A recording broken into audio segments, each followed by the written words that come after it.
नमस्कार. मी भाऊ तोरसेकर. तुम्ही बघत आहात प्रतिपक्ष.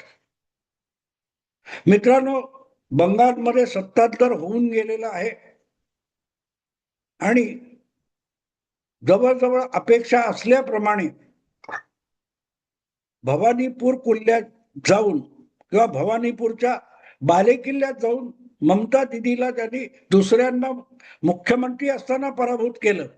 ते शुवेंदू अधिकारी बंगालचे मुख्यमंत्री झालेले आहेत, भाजपचे पहिले मुख्यमंत्री झालेत आणि मुख्यमंत्री झाल्यानंतर शुवेंदू अधिकारी काय काय करणार याविषयीच्या चर्चेला पहिल्या क्षणापासून ऊत आलेला होता जेव्हा त्यांचं नाव जाहीर झालं.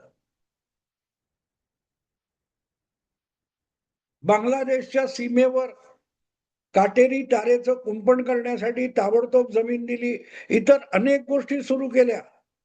ममता दिदीच्या काळात गुंड गुन्हेगारी जी मोकाट झालेली होती त्यामध्ये दबून पडलेल्या हजारो केसेस नव्याने ओपन करून त्यांचा तपास सुरू करणं, त्यावर कारवाई सुरू करणं, त्या संबंधातले जे गुंड गुन्हेगार अपराधी असतील त्यांना कायद्याच्या चौकटीत आणून हजर करणं, इथपासून अनेक निर्णय झालेले. पण एक भीती निकाल लागल्यापासून होती की ममता दिदी ही स्ट्रीट फायटर आहे, रस्त्यावर उतरून संघर्ष करणारी, मारामारी करणारी महिला आहे आणि त्यामुळे ती आपला पराभव सुखासुखी स्वीकारणार नाही. आणि म्हणूनच निकाल लागले, भाजप जिंकली, प्रचंड बहुमताने जिंकली. तरी पुढे बंगालचं भवितव्य काय हे गेले 10 दिवस 15 दिवस बोललं जात होतं. ममता शेवटच्या क्षणी काय करेल, म्हणजे निवडणूक जिंकण्यासाठी असो किंवा निवडणूक हरल्यानंतर सुद्धा असो, ममता दिदीकडे नेहमी हुकुमाचे आणि तुरुपाचे पत्ते असतात. याच्यावर भारतातल्या राजकीय पंडितांचा इतका विश्वास आहे की उद्या ममता दिदीने मी पराभव मान्य केला असं म्हटलं तरी हे पॉलिटिकल पंडित ममता दिदीला जाऊन पटवतील, तुम्ही हरला नाहीत. आठवतं ना तुम्हाला, अखिलेश यादव हा लखनौहून उठला आणि कोलकात्याला गेला आणि आप हारी नहीं है, आपको हराया गया है, हे ममता दिदीला पटवायला लागला. आणि अनेक पत्रकार, बुद्धिमंत, डावे उजवे जे कोणी असतील ते ममता दिदीचा पराभव झालेला नाही, त्यांना हरवलं कसं हे सांगण्यामध्ये अजूनही रमलेले आहेत. दरम्यान निकाल स्वीकारून राज्यपालांनी नव्या मुख्यमंत्र्याला शपथ दिलेली आहे. पण तरी ममता दिदी सुखासुखी पराभव मान्य करणार नाही, ती काहीतरी करेल. आणि ती काय करेल, असल्या काल्पनिक खुळखुळ्याशी खेळायला अनेक राजकीय पंडितांना हौस आहे, आवड आहे. आणि म्हणूनच ही चर्चा निकालानंतर शुवेंदूच्या शपथविधीनंतर चालू राहिली. करोना आला तर काय होईल, करोनाचा आणखीन कुठचा तरी एक नवीन व्हायरस आलेला आहे, तो आल्यानंतर काय होईल, असल्या काल्पनिक गोष्टींशी खेळत बसणं आणि आपल्या कपड्याच्या आत आणि आपल्या पांघरुणाच्या आत आणि आपल्या घराच्या आत बेदरलेलं राहणं ही अनेकांची हौस असते. आणि म्हणूनच असे लोक विचार करत नाहीत की कुठलाही व्हायरस असो, कुठलीही समस्या असो, तिचं उत्तर असतं शोधलं जातं. ममता काय करील याविषयी कल्पना विलास चाललेला होता. पण ममता दिदीच्या जागी येऊन बसलेला शुवेंदू दादा नवा मुख्यमंत्री काय करील आणि काय करू शकतो हे कोणाच्याही कल्पनेत नव्हतं. पण मुख्यमंत्रीपदी बसल्यानंतर हेमंत विश्व शर्मा आणि आदित्यनाथ योगी यांचा सवंगडी झालेल्या शुवेंदू अधिकारीने काय काय पावलं उचलली ती बघितलं की कळतं की हे कोणाच्याही डोक्यात नव्हतं. हेमंत विश्व शर्मा करून ती आक्रमक भाषा, बेधडक भाषा शुवेंदू अधिकारीने घेतली. तर योगी बाबाकडून उत्तर प्रदेशच्या झिरो टॉलरन्स टू गुंड गुन्हेगारी आणि बुलडोझर या दोन गोष्टी शुभेंदू दादाने उचलल्या आणि बघता बघता त्याचा अंमल सुरू झाला. हे सगळं शुभेंदू अधिकारी कसं करणार होता? त्यांनी आधीपासून ठरवलं होतं का? मित्रांनो, काही गोष्टी आपल्याला समजून घ्यायला लागतात. जी माणसं एका उद्दिष्टाने वाटचाल करायला लागतात, ती आपलं उद्दिष्ट गाठून ते पूर्ततेला घेऊन जाण्यासाठी झपाटल्यासारखी वागत असतात आणि शुभेंदू अधिकारी हा त्यापैकी एक आहे. आता मग शुभेंदू अधिकारी हा सुद्धा तृणमूलकडून आणलेला उधारचा मुख्यमंत्री आहे असलं पांडित्य सांगणारे अनेक शहाणे आहेत. पण शुभेंदू अधिकारी हा कालच्या निवडणुकीपूर्वी भाजपमध्ये आला नाही. 2021च्या निवडणुकीपूर्वी शुभेंदू अधिकारी भाजपात आलेला होता आणि आपल्याशी दगाबाजी केली म्हणून त्याला धडा शिकवायला त्याचा बालेकिल्ला असलेल्या नंदीग्राम या मतदारसंघात ममता दिदीने जाऊन त्याला आव्हान दिलेलं होतं. अर्थात ममता दिदीचा तिथे पराभव झाला, पण तिथे अर्ज भरायला गेला असताना खोटा खोटा अपघात करून पुढचा 1.5 महिना ममता दिदी व्हील चेअरवरून गाव गाव फिरत होत्या, रस्ती फिरत होत्या, स्टेजवर पण व्हील चेअरवरून जायच्या. आणि ज्या दिवशी निकाल लागले आणि बहुमत मिळालं त्या दिवशी अचानक ममता दिदीचा पाय बरा झाला आणि व्हील चेअरवरून उठून ममता दिदी उभ्या राहिल्या. मला आठवतं 21च्या वेळेला सुद्धा मी युट्यूबवर होतो आणि काही हिंदी मित्र आहेत त्यांच्याबरोबर हे करताना त्यांनी मला विचारलं होतं की निकाल कसे लागतील, काय लागतील वगैरे वगैरे. त्यांना म्हटलं निकाल कसेही लागोत, पण ममता दिदी निवडणुकीचे निकाल लागल्यानंतर व्हील चेअरवरून उठून उभ्या राहणार, कारण हे सगळं नाटक आहे असं मुद्दा तो नाही. तर त्या शुभेंदू अधिकारीने जेव्हा ममता दिदीची साथ सोडून भाजपात यायचं ठरवलं तेव्हापासूनच ममता दिदीचा वारस म्हणून किंवा ममता दिदीच्या खुर्चीवर बसायचं याचा निर्धार केलेला होता. पक्षाच्या स्थापनेपासून किंवा नंतरच्या सगळ्या काळामध्ये शुभेंदू अधिकारी हा ममता दिदीचा अत्यंत विश्वासू सहकारी होता. पण मुख्यमंत्री पदाची पहिली 5 वर्ष गेल्यानंतर ममता दिदीने ज्या प्रकारे आपला भाचा अभिषेक बॅनर्जी याला आपला वारस म्हणून पुढे आणायला सुरुवात केली, तिथून शुभेंदू अधिकारी हा सहकारी विचलित झाला होता. सिंगूरच्या आंदोलनापासून ममता दिदीचं व्यक्तिमत्व लोकप्रिय करण्यासाठी राबलेला माणूस अभिषेक बॅनर्जी नव्हता, शुभेंदू अधिकारी होता. सिंगूरच्या आंदोलनात उतरलेल्या ममता दिदीला नंदीग्राम मध्ये घेऊन जाणारा शुभेंदू अधिकारी होता. पण एकदा आपण मुख्यमंत्री पद गाठलं, सत्ता मिळवली, पक्षाला बहुमत मिळवून दिलं, त्यानंतर मात्र ममता दिदीला आपली रक्ताची नाती आठवलीत, राजकारणातली नाती पुसून टाकायला सुरुवात केली आणि तिथे विचलित झालेला शुभेंदू अधिकारी हा मुख्यमंत्री होण्याच्या हेतूनेच भाजपात आलेला होता.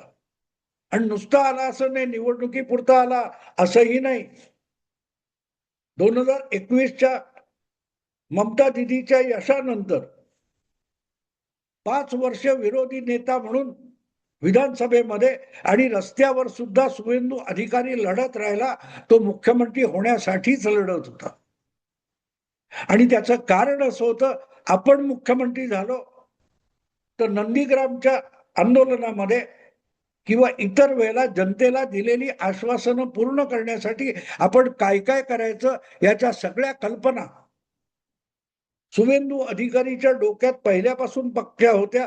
त्याला फक्त मुख्यमंत्री म्हणून बंगालची सत्ता हाती येणं आवश्यक होतं आणि म्हणून 5-7 वर्षानंतर मुख्यमंत्री पदाची सत्ता आणि अधिकार हाती आल्यानंतर आज जे काय शुभेंदू अधिकारी करताना दिसतो आपल्याला तो माणूस, त्याची मनातल्या मनात तयारी त्यांनी 5-7 वर्षापासून केलेली होती. जी आश्वासनं देत ममता दिदी आणि तृणमूल काँग्रेस सत्तेवर आली होती, ती आश्वासनं पूर्ण करण्याची मनीषा असलेला आणि त्यासाठी वेळ आली तर पक्ष सोडून भाजपत आलेला शुभेंदू अधिकारी याच्याकडे मुख्यमंत्री झाल्यानंतर काय काय करायचं याची सगळी यादी तयार होती आणि आता तेच होताना दिसत.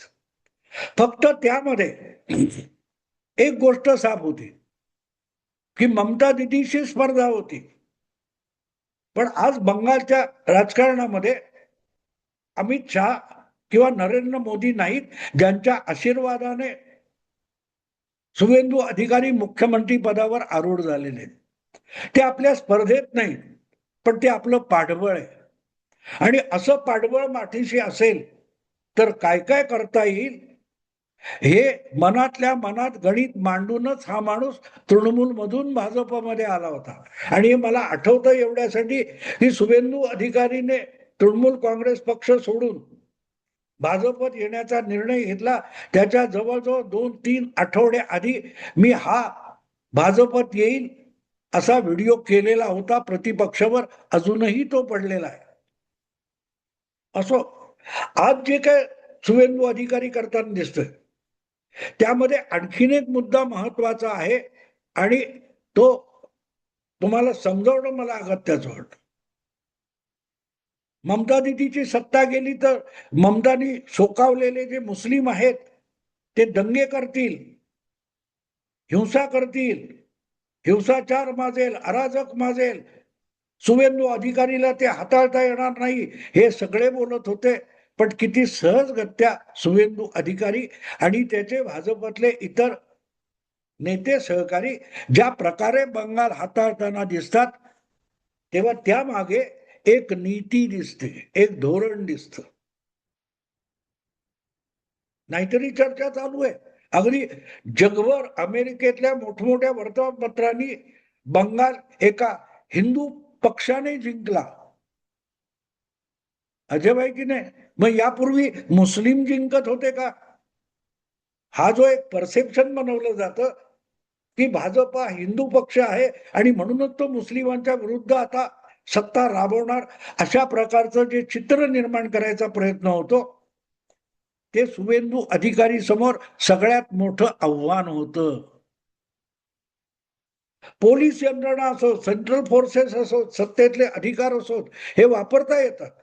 पण ते वापरताना मुख्यमंत्र्याची किंवा सरकारची प्रतिमा जनमानसामध्ये टिकवणं सुद्धा अगत्याचं असतं. आदेश दिला की पोलीस यंत्रणा प्रशासन कामाला लागतं.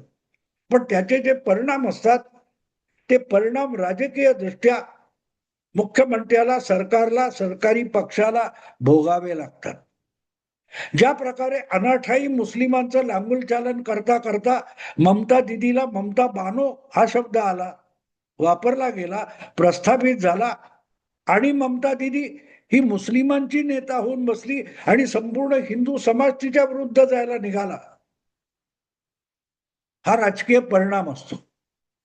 बाकीची पोलीस यंत्रणा, प्रशासन यंत्रणा तीच आहे जी कालपर्यंत ममताकडे होती आणि हिंदूंच्या विरोधात दंडुका उगारत होती.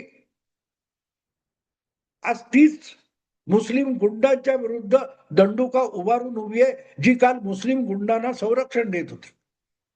त्यामुळे ती यंत्रणा हाताशी आल्यानंतर ती कशी राबवायची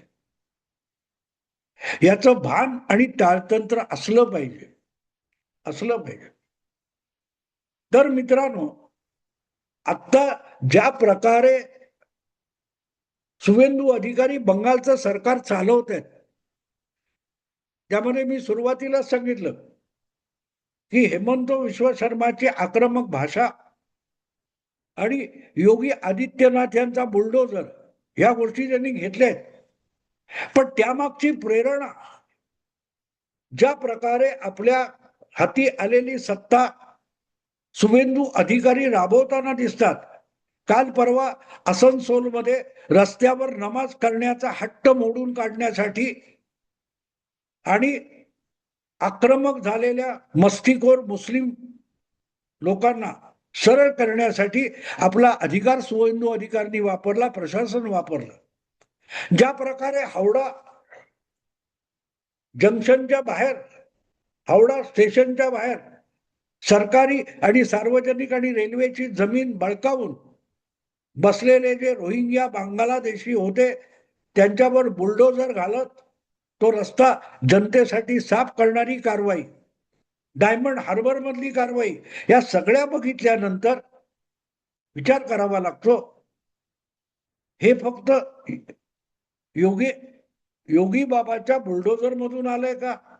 हे हेमंत विश्वा शर्माच्या आक्रमक भाषेतून आलंय का? नाही. त्या मागची प्रेरणा आणि चालना ही राष्ट्रीय स्वयंसेवक संघाचे सरसंघचालक मोहनजी भागवत यांच्या एका प्रवचनातून आलेली प्रेरणा आहे.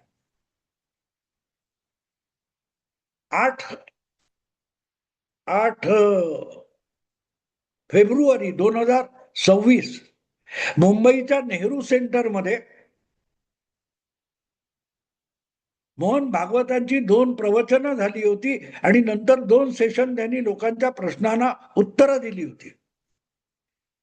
यापैकी एका प्रश्नोत्तराच्या बैठकी किंवा संमेलनामध्ये त्यांना प्रश्न विचारण्यात आला होता मोहन भागवतांना, ज्याचा मी यापूर्वी अनेकदा उल्लेख केलाय,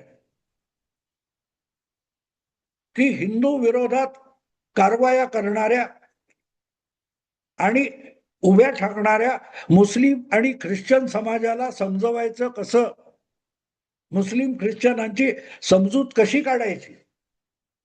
तेव्हा भागवतांनी अत्यंत त्रोटक 3-4 वाक्यात उत्तर दिलं होतं, मुस्लिम आणि ख्रिश्चनांना समजावत बसण्याचं झंझट करू नका.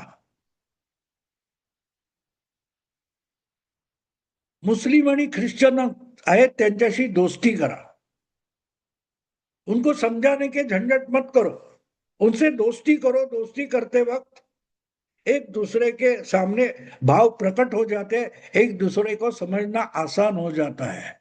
लेकिन भागवतांचं हे शेवटचं वाक्य अतिशय महत्वाचं है. मुस्लिम क्रिश्चियनों से दोस्ती करो, लेकिन एक बात ध्यान में रखो, दोस्ती करते वक्त हाथ में डंडा होना चाहिए. शुभेंदू अधिकारीच्या हातात आज घटनात्मक शासकीय सत्तेचा दंड आहे. मुस्लिमांवर तिथल्या आक्रमक गुंडगिरी करणाऱ्या, हिंसाचार बाजू बघणाऱ्या मुस्लिमांवर अन्याय करायचा नाही, त्यांना समजवायचं, त्यांच्याशी मैत्री करायची, त्यांच्यासाठी सुखसुविधा निर्माण करायच्या. पण त्या समजत नसतील तर मग दंडा काम करेल. दंडा काम करेल हे भय डोक्यात असेल तर मग समजून घेण्याची तयारी सुरू होते. शुभेंदू अधिकारी बंगालचे पहिले भाजप मुख्यमंत्री यांना सरसंघचालक मोहनजी भागवत यांनी काय सांगितलंय हे नेमकं कळलेलं मला दिसतं. ती नीती, ती प्रेरणा आहे. समझाने की जरूरत नहीं, दोस्ती करो, उनको नजदीक लाओ, लेकिन हाथ में डंडा होना चाहिए.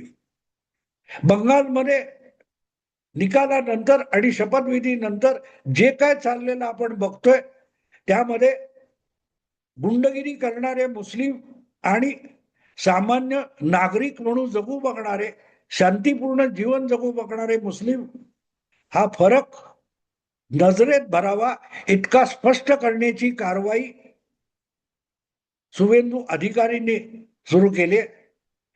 त्यांच्या हातात दंडा आल्यानंतर जे ममता दिदी करू शकले असत्या, पण ममता दिदी दंडा हातात असून सुद्धा गुंडांना शरण गेल्या आणि शुभेंदू अधिकारी हातात दंडा आल्यानंतर गुंडांना सरळ करतोय आणि आपोआपच बहुतांश शांततापूर्ण जीवन जगणारे नागरिक सुखावलेले. मित्रांनो, आता इथेच थांबतो. आवडलं लाईक करा, शेअर करा आणि प्रतिपक्षाला सबस्क्राईब करा. नमस्कार.